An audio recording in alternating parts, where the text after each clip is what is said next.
삶으로 다시 떠오르기. 에크하르트 톨레. 류시와 옮김. 연금술사. 5장 고통체. 5장 고통체. 하나, 최고의 예술은 과거를 내려놓는 것. 대다수 사람들은 생각의 많은 부분이 자동적이고 반복적이며 의도한 것이 아니다. 일종의 정신적 잡음이며 실제적인 목적이 없다. 엄밀히 말하면 당신이 생각하고 있는 것이 아니다. 생각이 당신에게 일어날 뿐이다. 나는 생각한다 라고 말하면 자유의지가 담긴 행동을 의미한다. 그 일에 결정권이 있고 당신 쪽에서 개입할 선택권이 있음을 뜻한다. 대부분의 사람들의 경우는 그렇지 않다. 나는 생각한다. 나는 소화한다. 나는 혈액을 순환시킨다 라는 말과 마찬가지로 틀린 문장이다. 소화가 일어나고 혈액순환이 일어나며 생각이 일어날 뿐이다. 머릿속 목소리는 그 자체로 하나의 삶을 가지고 있다. 대부분의 사람들은 그 목소리에 끌려다닌다. 생각에, 마음에 소유당해 있다. 마음은 과거에 의해 조건 지어져 있기 때문에 당신은 언제까지나 되풀이해 과거를 재현할 수밖에 없다. 동양에서는 이것을 카르마, 업이라고 부른다.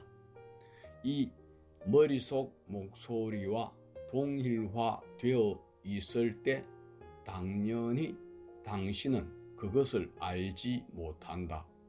만약 안다면 더 이상 그것에 소유당하지 않을 것이다. 왜냐하면 자신을 사로잡고 있는 그것을 자신이라고 오해할 때에만, 즉 당신이 그것이 되었을 때에만 그것에 정말로 소유당하기 때문이다. 수천 년 동안 인류는 점점 더 마음에 소유당하게 되었고 자신을 소유한 그것이 자아가 아님을 알아차리는데 실패해 왔다. 마음과 완전히 동일화됨으로써 허구의 자아의식, 즉 에고가 존재하게 되었다. 에고의 단단함은 당신, 즉 의식이 마음, 즉 생각과 어느 정도 동일화되어 있는가에 달려 있다. 그러나 생각은 의식, 즉 당신이라는 전체의 극히 작은 측면에 지나지 않는다. 마음과 동일화되는 정도는 사람에 따라 다르다. 매우 짧은 시간일지라도 에고로부터 자유로워지는 순간이 있으며 그 순간 속에서 삶에 살아갈 가치를 주는 평화와 기쁨, 생명력을 체험하는 사람들도 있다. 창조성과 사랑, 자비의 마음이 일어나는 것도 그런 순간이다. 반면에 늘 에고가 지배하는 상태에 갇혀 있는 사람도 있다. 그런 사람은 다른 사람들과 주변 세계뿐 아니라 자기 자신으로부터도 멀어져 있다. 그런 사람을 보면 얼굴에 긴장감이 있고 아마도 찡그린 이마일 것이며 시선이 공허하거나 노려보는 눈빛일 것이다. 모든 관심이 생각에 흡수되어 있기 때문에 실제로는 당신을 보고 있지 않으며 당신의 말을 듣고 있지도 않다. 그 사람들은 어떤 상황에서도 현재의 순간에 있지 않는다. 과거나 미래에 관심이 가 있다. 물론 과거나 미래라는 것도 그들의 마음속에 생각 형태로만 존재할 뿐이다. 아니면 그들은 실제의 자신으로서 관계 맺는 것이 아니라 그들이 연기하는 어떤 종류의 역할을 통해 당신과 관계 맺는다. 대부분의 사람들은 진정한 자기 자신으로부터 멀어져 있으며 그 중에는 행동과 상호작용이 거의 모든 사람이 가짜임을 알아차릴 수 있는 정도로 멀어진 사람들도 있다. 다만 똑같이 가짜이고 똑같이 자기 자신으로부터 멀어진 사람들은 알아차리지 못할 뿐이다. 자기 자신으로부터 멀어진다는 것은 어떤 상황, 어떤 장소 또는 어떤 사람과도 심지어는 자신에 대해서조차 편안함을 느끼지 못함을 의미한다. 언제나 집에 돌아가고 싶어 하지만 그 어디도 집이 아니다. 20세기의 위대한 작가들 중에는 프란츠 카프카, 알베르 카미, T.S. 엘리엇, 제임스 조이스처럼 이 소외라는 것이 인간 존재의 보편적인 딜레마임을 알아차린 사람들도 있다. 아마도 그들은 자신들 내면에서도 깊은 소외감을 느끼고 있었기 때문에 그것을 훌륭하게 작품 속에 표현할 수 있었을 것이다. 하지만 그들은 해결책을 제시하지 않는다. 그들의 업적은 우리가 더 분명히 알 수 있도록 인간이 처한 공경을 묘사해 보인 것이다. 자신이 처한 공경을 분명하게 보는 것이 그것을 뛰어넘는 첫 걸음이다. 2. 감정의 탄생. 생각의 흐름에 덧붙여 비록 그것과 분리될 수 없는 관계이긴 하지만 에고의 또 다른 차원이 있다. 감정이 그것이다. 그렇다고 해서 모든 생각과 모든 감정이 에고라는 말은 아니다. 생각과 감정이 에고가 되는 것은 당신이 생각이나 감정과 완전히 동일화될 때, 즉 생각과 감정이 나가 될 때이다. 모든 생명 형태의 유기체와 마찬가지로 당신의 몸도 유기체로서 자체의 지성을 가지고 있다. 그 지성은 당신의 마음이 말하는 것에 반응하고 당신의 생각에 반응한다. 따라서 감정은 마음에 대한 몸의 반응이다. 물론 몸의 지성은 우주 지성과 불가분의 관계이며 뛸래야 뛸 수 없는 관계이며 우주 지성의 헤아릴 수 없이 많은 나타남 중 하나이다. 우주 지성의 헤아릴 수 없이 많은 나타남 중의 하나이다. 몸의 지성은 원자와 분자를 일시적으로 결합시켜 당신의 육체를 이룬다. 그 지성은 신체 각 기관의 활동 뒤에서 작용하는 조직 원리이다. 산소와 음식물을 에너지로 변환하고 심장을 박동시켜 혈액을 순환시키며 면역 체계를 구성해 침입자로부터 몸을 보호한다. 또한 감각기관의 입력을 신경 신호로 변환시켜 뇌로 보내고 해석하고 외부 현실에 대해 일관성 있는 내적 그림을 재구성한다. 그의 동시에 행해지는 수천 가지의 다른 기능들을 포함해 이 모든 일들이 그 지성에 의해 완벽하게 조정된다. 당신이 자신의 몸을 운영하는 것이 아니다. 생명체의 지성이 그 일을 한다.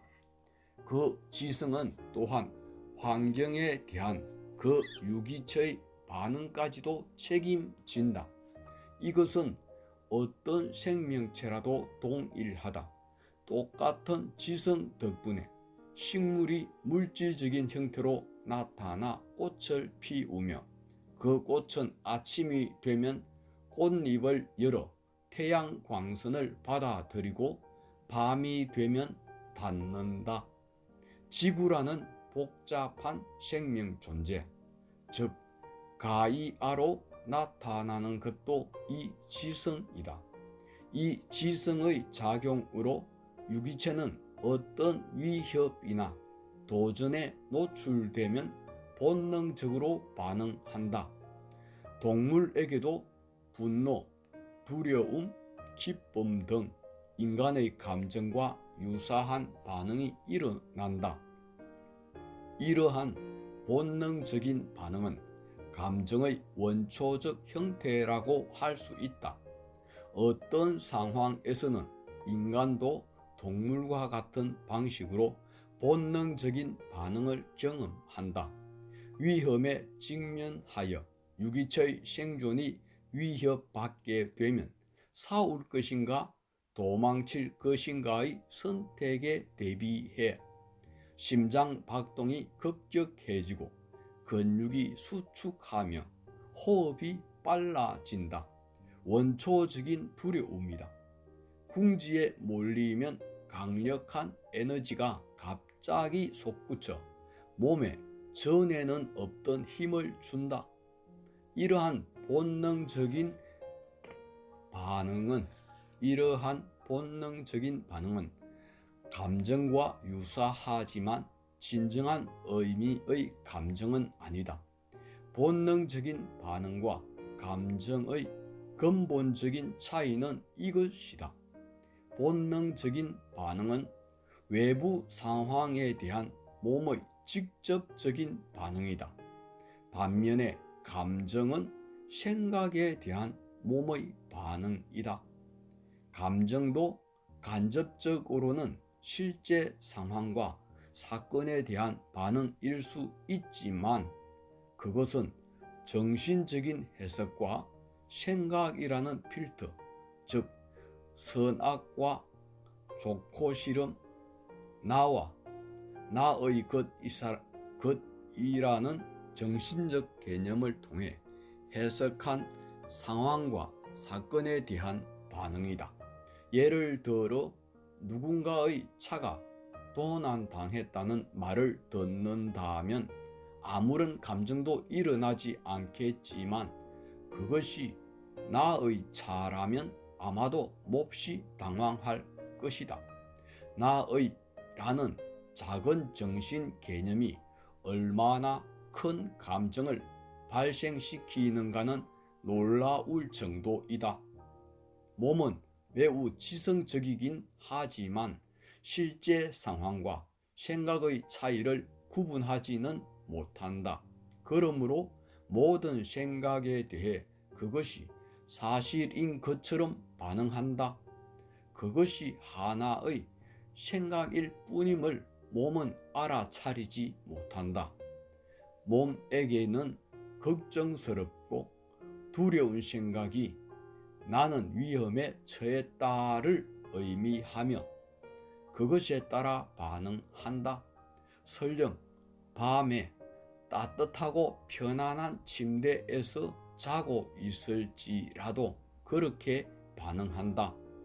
심장 박동이 빨라지고 근육이 수축하면 호흡이 빨라진다. 에너지가 고조되지만 위험은 머릿속 허구에 지나지 않기 때문에 그 에너지는 배출구가 없다. 그래서 그 에너지의 일부는 마음으로 다시 흘러가 훨씬 더 불안한 생각을 발생시킨다. 그리고 나머지 에너지는 독성을 띠고 몸의 조화로운 기능을 방해한다. 감정과 에고. 에고는 관찰되지 않은 마음, 즉 당신 자신인 것처럼 가장하는 머릿속 목소리일 뿐만 아니라 관찰되지 않은 감정, 즉 머릿속 목소리가 하는 말에 대한 몸의 반응이다. 지금까지 우리는 에고에 지배되는 목소리가 대부분의 시간에 어떤 종류의 생각에 전념하는지, 또한 내용물에 상관없이 사고 과정에 어떤 기능 장애가 내재해 있는지 살펴보았다. 이 기능 장애적인 생각에 대해 몸은 부정적인 감정으로 반응한다. 몸은 머릿속 목소리가 들려주는 이야기를 현실이라고 믿고 반응한다. 이 반응이 감정이다. 그리고 이번에는 감정을 발생시킨 그 생각들의 에너지를 공급한다. 이것이 점검되지 않은 생각과 감정의 악순환이며 그것이 감정적인 생각과 감정적인 이야기를 만들어낸다. 감정적인 요소가 에고를 얼마나 차지하는가는 사람에 따라 다르다. 어떤 에고는 다른 에고들에 비해 특히 그 부분이 크다.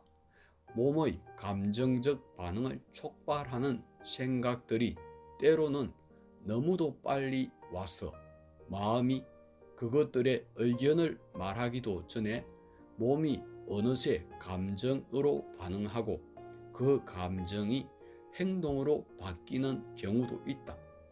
그런 생각들은 언어 이전의 상태로 언어가 되지 않은 무의식적인 추정이라고 부를 수 있다. 그러한 무의식적인 추정들은 한 사람이 과거에 조건 지어진 것들에 보통은 어린 시절에 그 권한이 있다.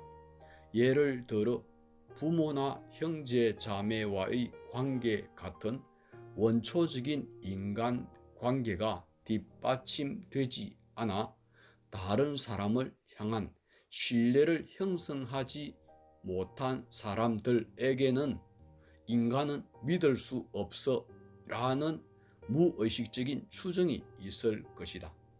몇 가지 더 흔한 무의식적인 추정들이 있다.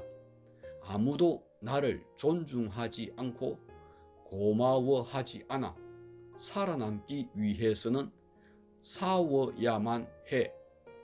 돈은 아무리 가져도 충분하지 않아. 삶은 언제나 나를 실망시켜. 나는 풍요를 누릴 자격이 없어. 사랑받을 자격이 없어. 이러한 무의식적인 추정이 몸 안에 감정을 만들고 그 감정이 마음의 활동과 즉각적인 반응을 발생시킨다. 이런 방식으로 개인의 현실이 만들어진다. 에고의 목소리는 몸의 자연스러운 상태인 평화를 지속적으로 방해한다. 거의 모든 인간 육체가 커다란 중압감과 스트레스를 받고 있지만 이것은 외부적인 요인에 위협받기 때문이 아니라 마음 내면으로부터 오는 위협 때문인 경우가 더 많다. 몸은 그것에 달라붙어 있는 에고를 가지고 있기 때문에 에고를 구성하고 있는 모든 기능장애적인 생각 패턴들에 반응할 수밖에 없다. 이렇게 해서 잠시도 멈추지 않는 강박적인 생각의 흐름에 부정적인 감정의 흐름이 동반된다. 부정적인 감정이란 무엇인가? 몸에 해가 되고 균형과 조화로운 기능을 방해하는 감정이다. 방해하는 감정이다. 두려움, 불안, 분노, 못마땅함, 슬픔, 미움, 강한 혐오, 질투, 시기, 이 모든 것은 몸에 흐르는 에너지를 교란시키며 심장, 면역체계, 소화기능, 호르몬 생성 등에 영향을 미친다. 아직 에고가 어떻게 작용하는가에 대해서는 거의 아무것도 알지 못하는 현대의학조차도 부정적인 감정 상태와 신체적 질병이 갖는 연관성을 인정하기 시작했다. 몸에 독이 되는 감정은 당신이 만나는 사람들에게도 전염되며 연쇄 반응을 통해 만난 적도 없는 수많은 사람들에게도 간접적으로 전염된다. 모든 부정적인 감정들을 통틀어 부르는 단어가 있다. 불행이다. 그렇다면 긍정적인 감정들은 몸에 좋은 영향을 미치는가? 면역 체계를 강화시키고 몸을 치유하고 활력을 주는가? 정말로 그렇긴 하지만 에고가 만들어내는 긍정적인 감정들과 순수한 있음과 연결된 자연스러운 상태로부터 흘러나오는 더 깊은 감정들을 구분할 필요가 있다. 에고가 만들어내는 긍정적인 감정들은 이미 그것들 안에 반대의 것을 포함하고 있어서 순식간에 그 반대의 것으로 바뀔 가능성이 있다. 여기 몇 가지 예가 있다. 에고가 사랑이라고 부르는 것은 소유욕과 중독된 집착이기 때문에 한순간에 미움으로 변할 수 있다. 다가올 일에 대한 기대는 미래를 향한 에고의 과대평가이기 때문에 그 일이 끝나버리거나 에고의 기대를 충족시키지 않으면 쉽게 그 반대의 낙담과 실망으로 변한다. 칭찬과 인정은 하루 동안 당신에게 활력과 행복을 느끼게 하지만 다음날 받는 비난과 무시는 낙담과 불행을 선사한다. 광란의 파티가 주는 쾌락은 이튿날 아침 허무함과 숙취로 변한다. 나쁜 것이 없는 좋은 것은 없으며 낮은 곳 없는 높은 곳은 없다. 에고가 만들어내는 감정들은 마음이 외부적인 요인과 자신을 동일화하기 때문에 일어나는 것이며, 물론 그 외부적인 요인들은 불안정할 뿐 아니라 어느 순간에라도 변하기 쉽다. 이보다 훨씬 더 깊은 감정은 사실 감정이 아니라 순수한 있음의 상태이다. 감정은 반대되는 것들의 세계 안에 존재한다. 그러나 순수한 있음의 상태는 흐려질 수는 있어도 반대의 것을 갖고 있지 않다. 순수한 이성의 상태는 사랑, 기쁨, 평화로서 당신의 내면으로부터 발산되어 나온다. 그것들은 당신의 진정한 본성이다. 넷. 오리에게 인간의 마음이 있다면, 오리에게 인간의 마음이 있다면 지금 이 순간을 살아라 에서 나는 두 마리 오리의 싸움을 관찰한 경험에 대해 선 적이 있다. 오리의 싸움은 결코 오래 지속되지 않으며 금세 헤어져 각자 반대 방향으로 헤엄쳐 간다.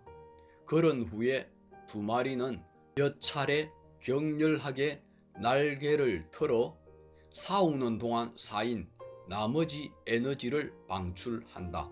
그 후 날개를 접고 마치 아무 일도 없었던 것처럼 유유히 물 위를 떠간다. 만약 오리에게 인간의 마음이 있다면 오리는 생각 속에서 이야기를 만들어내면서 그 싸움을 계속할 것이다. 오리는 아마도 이런 이야기를 만들 것이다.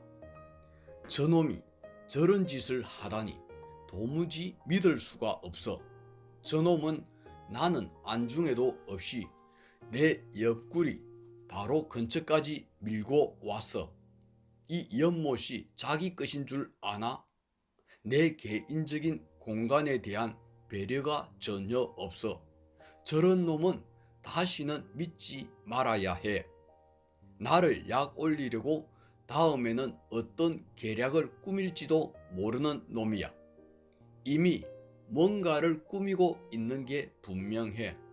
하지만 이쪽에서도 가만히 있지는 않을 거야. 두 번 다시 잊을 수 없도록 단단히 가르쳐 줘야지. 이런 식으로 마음은 언제까지고 이야기의 물레를 돌리면서 며칠, 몇 달뿐 아니라 몇 년 동안이나 계속 생각하고 말할 것이다. 몸에 관한 한 그 싸움은 언제까지나 계속되며 이러한 생각들에 반응해 발생하는 에너지가 바로 감정이다. 그리고 이번에는 그 감정이 더 많은 생각을 만들어내며 이것이 에고의 감정적인 생각이 된다. 만약 오리가 인간의 마음을 가지고 있다면 그 삶이 얼마나 문제가 많을지 알 수 있을 것이다. 그러나 대부분의 인간이 항상 이런 식으로 살아가고 있다. 어떤 상황도 사건도 결코 진정으로 끝나지 않는다. 마음과 마음이 만들어낸 나와 나의 이야기가 언제까지나 계속된다. 우리는 길을 잃어버린 종이다. 우리는 길을 잃어버린 종이다. 자연 속 모든 존재들, 모든 꽃과 나무, 모든 동물들이 우리에게 중요한 교훈을 가르쳐 준다. 우리가 멈춰 서서 바라보고 귀를 기울이면 들을 수 있다. 오리가 가르쳐 주는 교훈은 이것이다. 날개를 틀어라. 그것을 해석하면 이야기를 내려놓으라 이다. 그리고 힘을 가진 유일한 장소로, 즉 현재의 순간으로 돌아오라. 힘을 가진 유일한 장소로, 즉 현재의 순간으로 돌아오라. 5. 과거를 업고 다니기. 과거를 업고 다니기. 인간의 마음이 얼마나 과거를 내려놓지 못하는지 혹은 내려놓으려 하지 않는지를 여실히 보여주는 선의 일화가 있다. 탄잔이라는 선성이 에키도라는 성녀와 함께 폭우가 쏟아진 뒤 몹시 진흙탕으로 변한 시골길을 걸어가고 있었다. 마을 근처까지 오자 그들은 길을 건너려는 젊은 여인과 마주쳤다. 그런데 진흙탕이 너무 깊어서 입고 있는 비단 기모노가 더러워질 위험에 처해 있었다. 탄자는 곧바로 그녀를 등에 업고 길 반대편으로 데려다 주었다. 그 후 두 수도성은 침묵 속에 발걸음을 계속했다. 5시간 뒤 그날 밤 머물게 될 절이 보일 때쯤 에키도가 마침내 더 이상 참지 못하고 입을 열었다. 왜 그 처녀를 등에 업고 길을 건너다 주었는가? 우리 수행자들은 그렇게 해서는 안 된다는 걸 모르는가? 탄잔이 말했다. 나는 몇 시간 전에 그 처녀를 내려놓았는데 자네는 아직도 그녀를 업고 있는가? 항상 에키도처럼 살아가는 삶이 어떠할지 한번 상상해보라. 상황을 마음속에서 내려놓지도 못하고 또한 내려놓으려는 의지도 갖지 않으며 마음속에 점점 더 많은 잡동사니들을 쌓아가는 삶, 이것이 이 행성 위의 대다수 사람들의 삶이다. 그들이 마음속에 짊어지고 다니는 과거의 짐이 얼마나 무거운가 느껴질 것이다. 과거의 사건들은 기억으로 당신 안에서 계속 살아가지만 그 기억 자체는 문제가 안 된다. 그뿐 아니라 기억 덕분에 과거로부터 그리고 과거의 실수로부터 배움을 얻을 수 있다. 기억, 즉 과거에 대한 생각에 당신이 완전히 지배되고 그것이 짐으로 바뀔 때 비로소 기억이 문제가 된다.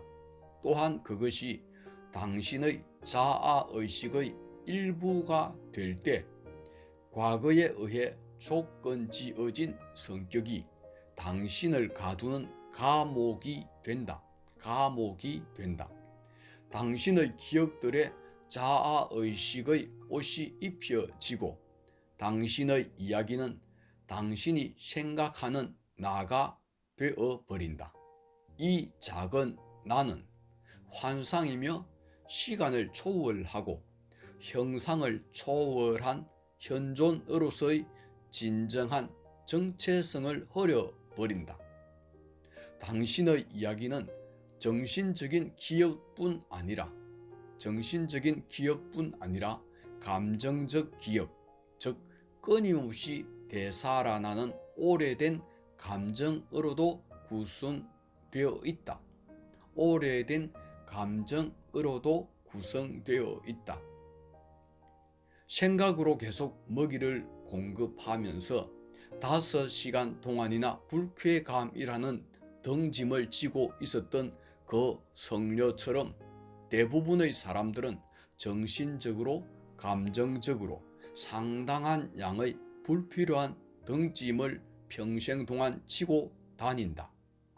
불만, 후회, 적대감, 죄책감으로 자신을 좁은 틀에 가둔다. 감정적인 생각이 그들의 자아가 되어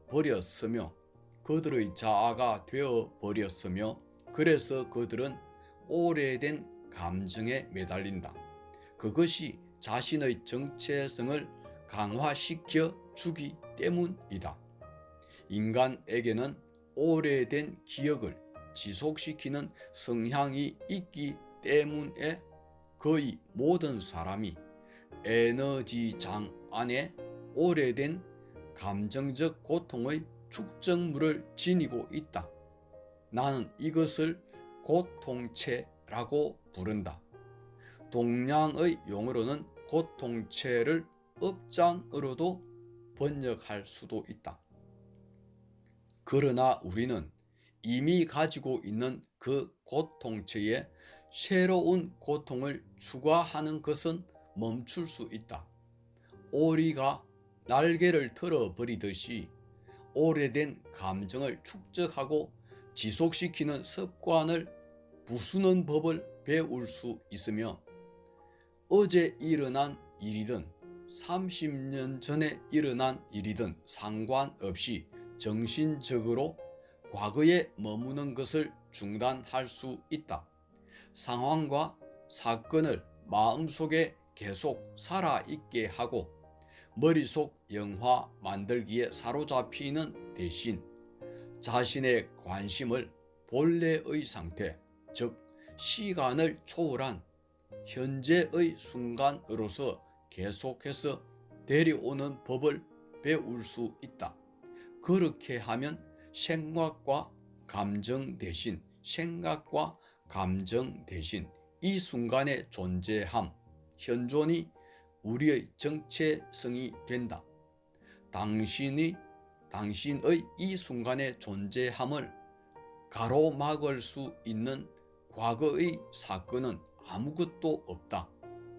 그리고 만약 당신의 지금 이 순간의 존재함을 가로막을 수 없다면 과거에 대체 어떤 힘이 있겠는가?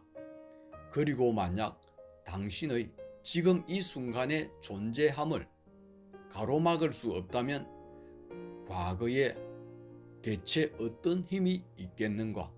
과거는 힘을 가지지 못한다. 6. 개인적인 것과 집단적인 것.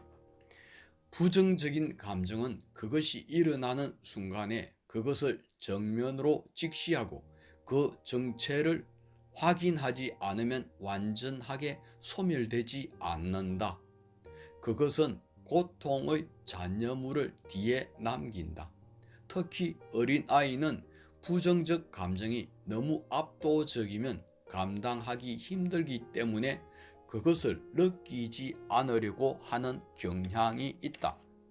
개인 의식을 가진 어른이 곁에 있어서 그 부정적인 감정과 똑바로 마주하도록 애정과 자비로운 이해심으로 안내해 주면 좋지만, 그렇지 않은 경우 아이로서는 그것을 느끼지 않는 것이 그 상황에서는 유일한 선택이다.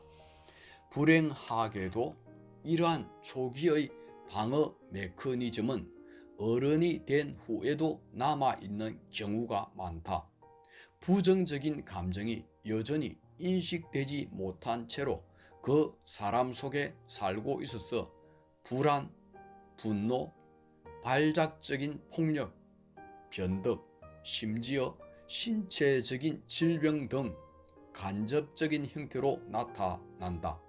어떤 경우에는 그것이 모든 가까운 관계들을 방해하거나 가로막는다. 심리치료사라면 대부분 경험하듯이 환자가 처음에는 완벽하게 행복한 어린 시절을 보냈다고 주장하더라도 나중에 보면 실제의 이야기가 완전히 다르다는 것이 밝혀지는 경우가 있다. 물론 그것은 극단적인 경우이지만 감정적인 고통을 느끼지 않고 어린 시절을 보낸 사람은 아무도 없다. 설령 부모가 깨달음에 이른 사람들일지라도 여전히 당신은 대체로 무의식의 세계에서 성장할 수밖에 없다.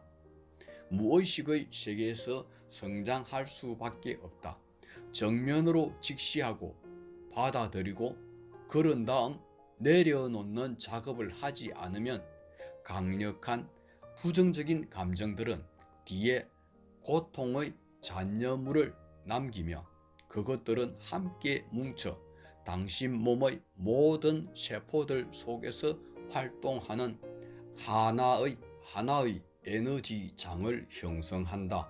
이 에너지장은 어린 시절의 고통만으로 구성된 것이 아니다. 청소년기와 성인이 된 이후의 고통스러운 감정들도 추가된다. 그것들 대부분은 에고의 목소리에 의해 만들어진다. 거짓된 자아가 삶의 기초가 될 때 감정적인 고통이라는 길동무가 따라오는 것은 피할 수 없다. 거의 모든 인간이 내면에 가지고 있는 오래된, 그러나 지금도 생생하게 살아있는 감정의 에너지장, 그것이 바로 고통체이다. 그러나 고통체는 단지 개인적인 성질의 것만이 아니다. 끊임없이 이어지는 부족 간 전쟁, 노예제도, 약탈, 강간, 고문, 그 밖의 폭력으로 채색된 인류 역사를 통해 헤아릴 수도 없이 많은 사람들이 겪은 고통도 거기에 포함된다.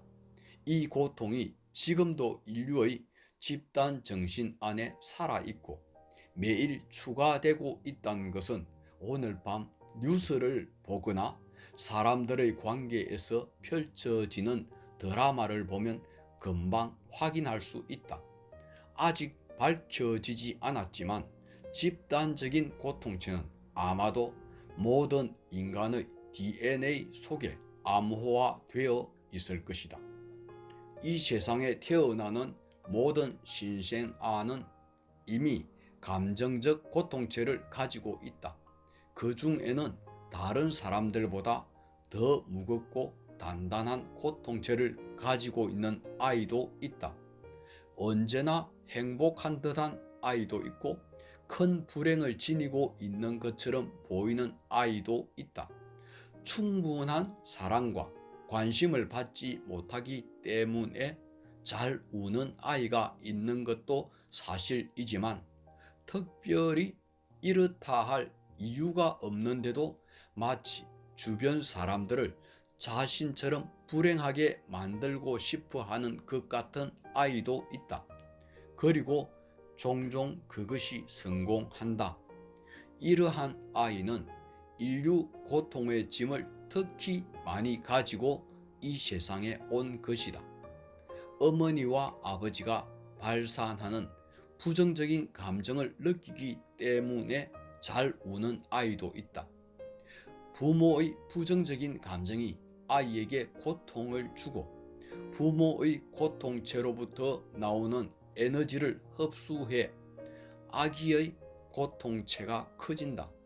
어느 경우든 아이의 신체가 자라남에 따라 고통체도 함께 커간다. 가벼운 고통체만 지니고 태어난 아이가 무거운 고통체를 가진 아이보다 반드시 영적으로 더 진화한 사람이 되는 것은 아니다. 사실 그 반대인 경우가 더 많다. 무거운 고통체를 가진 사람은 상대적으로 가벼운 고통체를 가진 사람보다 영적으로 깨어날 확률이 더 높다. 물론 그 중에는 무거운 고통체의 감옥에 갇혀 평생을 보내는 사람들도 있지만 다른 많은 이들은 자신의 불행을 더 이상 견딜 수 없는 단계에 이르고 그것이 깨어나고자 하는 강한 동기가 된다.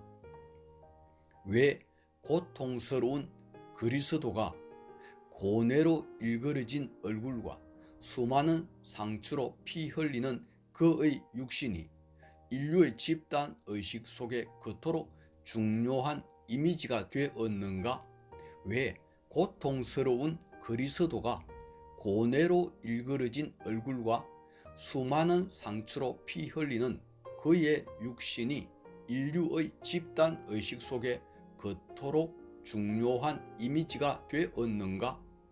특히 중세 시대에 그토록 많은 사람들이 그리스도의 이미지에 깊이 연결된 것은 자신의 내면의 그 모습과 공명하는 무엇인가가 있었기 때문이다.